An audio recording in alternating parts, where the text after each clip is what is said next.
Good day mga ka-sports natin dyan. Best setter Jel Cayuna, pinagdududahan pa rin hanggang sa kasalukuyan ang kanyang naging award. Dahil nga meron talagang mga kumakalat na issue at may resibo nga ang mga fans nga ni Boss D at ni Kyle Negrito, kung saan nga mga ka-sports natin dyan ay talagang karamihan nga ng netizen ay duda talaga sa iginawad nga na award kay Jel Cayuna.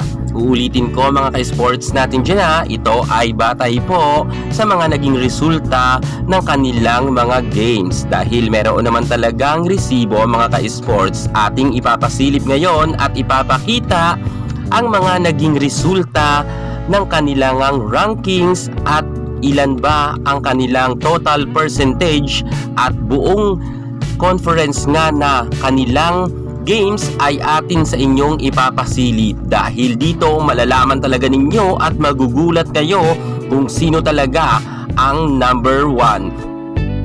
At nais ko lang iparating para sa mga fans ni Jel Cayuna ay ito po ang katotohanan, at wag po kayong magalit sa ipapalabas natin na vlog ngayon, dahil ang atin pong ibubunyag ngayon ay nababatay lamang po sa kanila pong tunay na rankings at average percentage kung sino talaga ang numero 1 sa kanila.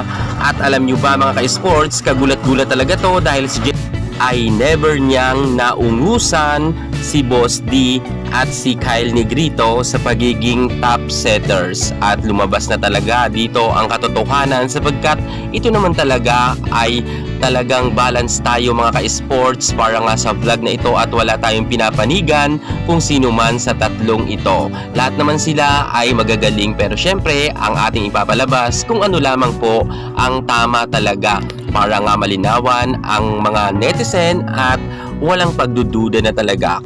Inuulit ko, no bashing lang po para sa mga players natin na hinahangaan. At ito na nga mga ka-sports, atin na sa inyong ipapasilip. Pero syempre, bago ang lahat, kung ngayon ka pa lang napadpad sa aking YouTube channel, huwag niyo naman kalimutan i-like, i-share ang ating videos at mag-subscribe. I-click ang ating notification bell para lagi kang updated sa lahat ng issue sa volleyball. Susunod na.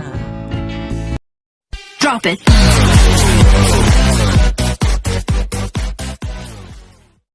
Sa pagtatapos nga ng PBL All Filipino Conference 2023 ay marami talagang mga naging issue. Ang pinakamainit nga dito mga ka-sports, ang pinagdududahan nga na awardee patungkol nga sa pagiging best setter. Pero hindi lang best setter dyan mga ka-sports ang pinagdudahan nila, maging ang kay Riri Meneses ay kine-question rin ng mga netizen. Pero atin munang tututukan ang pagiging best setter nga ni Jel Cayuna, sapagkat nga questionable daw talaga ayon sa mga netizen, sapagkat sobrang lakas daw talaga kasi ni Boss D at ni Kyle Negrito. Pero nagtaka talaga sila at tumahimik talaga ang buong arena nang in-announce nga ang pagiging best setter at iginawad ito kay Jel Cayuna. Narito nga mga ka-sports ang overall results bago magtapos ang elimination round o ang preliminary, ay talagang makikita na ninyo kung sino talaga ang mas angat sa tatlong magagaling natin na setter. Unahin na natin dyan noong October 23, una ngang inilabas nga nilang ranking kung saan nga nangunguna nga si Kyle Negrito na meron ngang 5.14 average by set, at sumusunod nga yan si Jasmine Abor na mayroon naman 4.83, Janelle Cheng ay meron naman 4.33, Louie Romero ay meron naman 4.17 average by set, at si Rhea Di Maculangan na nasa ikalimang spot na meron naman 4.14% average, at si Boss D naman ay meron din dyan 4.13% average din. Nasa ika-6 na spot naman dyan si Boss D, at nang lumabas na nga noong October 30 ay eto naman mga ka-sports ang naging resulta muli. Kyle Negrito ay nangunguna pa rin sa 4.70 average by set, at Louie Romero 4.23 average by set. Dina Wong ay nasa ikatlong spot na, umangat na si Boss D sa 4.10 average by set. At syempre nakatay sa kanya si Jasmine Abor na meron ngang 4.10 average by set. Janelle Cheng ay nasa ikalimang spot na meron naman 4.0 average by set. At wala dyan sa dalawang resulta na yan na update ang ating Jel Cayuna.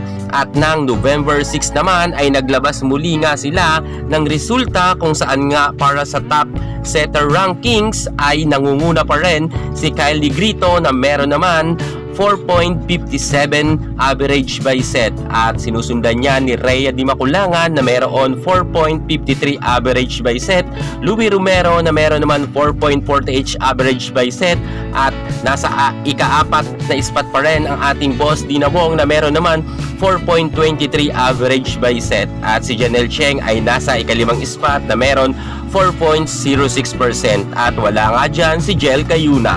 November 13 ay muli na naman naglabas ng update ang One Sports kung saan nga si Boss Dina Wong naman ang nangunguna at meron naman siyang average na 4.79% at nasa ikalawang spot naman si Rhea Di Maculangan na meron naman 4.58 average by set. Kyle Negrito ay pasok pa rin sa ikatlong pwesto na meron ngang 4.53 average by set at si Louie Romero na meron naman 4.38 average by set at si Jasmine Nabor ay meron naman 4.16 average by set at sa apat nga na ipinalabas nila simula ng October 23, October 30, November 6 at November 13 ay wala nga dyan sa top setters si Jel Cayuna at ng November 20 naman ay muling naglabas nga ng resulta ang One Sports kung saan nangunguna pa rin dito si Kyle Negrito na meron naman 4.84 average by set at sinusundan niyan sa ikalawang spot ng ating boss Dina Wong na meron naman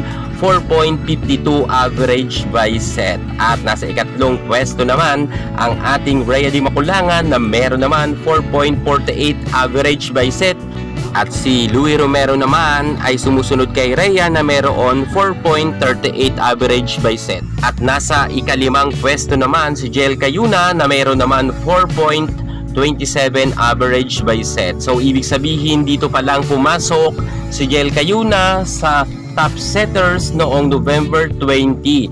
Sa apat nga na update ng One Sports ay wala nga siya sa listahan at dito lang sa panglima sa November 20 lang siya nakapasok at bago nga mag-end of preliminaries ay muling nakapasok pa rin si Jel Cayuna.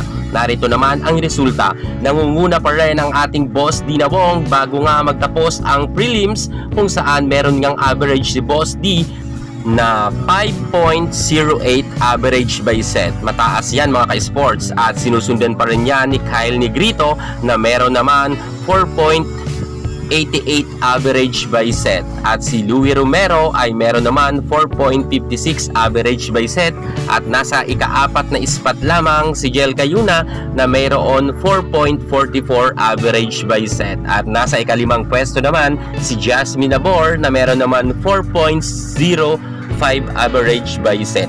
So ibig sabihin mga ka-sports sa anim nga na inilabas nga ng One Sports na resulta ng kanilang ranking sa pagiging best setters or top setters ay dalawang beses lang nga itong si Cayuna nakapasok. Samantalang si Boss D at si Kyle Negrito ay simula nga ng laban sa PVL All Filipinos Conference ay naging consistent sila hanggang nga sa pagtatapos ng preliminaries. At kita naman natin ng semifinals at finals, hataw pa rin si Kyle Negrito at si Boss Dina Wong. Kung kaya mga ka-sports, nagdududa talaga sila kung bakit natalo ni Cayuna. So yan nga po mga ka-sports natin dyan ang overall result nga ng kanilang salpukan bago mag-semifinals kung saan nga si Jel Cayuna talaga sa apat na resulta ay hindi nga siya kasama sa top best setters nga mga ka-sports. Pero siya talaga ang hinirang nga bilang best setter ng awarding. At kitang-kita natin na talagang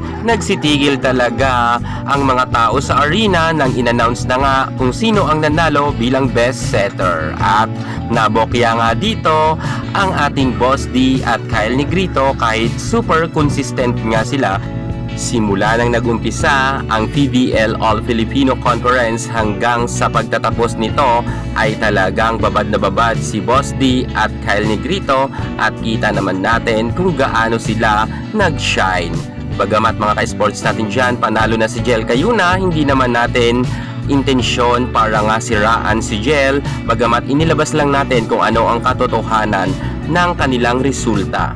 At alam naman ng mga fans ng volleyball ay batay nga ang ating inilabas na ito sa One Esports hinggil nga sa kanilang top setters ranking bago yan magtapos ng prelims. At syempre mga ka-sports ng semifinals naman, hindi naman tayo maniniwala na nilampaso ni Jel Cayuna si Boss D at si Negrito na ipasok pa nga nila sa finals nga na battle ang kanilang team, at kung saan nagkaroon nga ng gold medal si Negrito at si Dina Wong naman ay silver medal.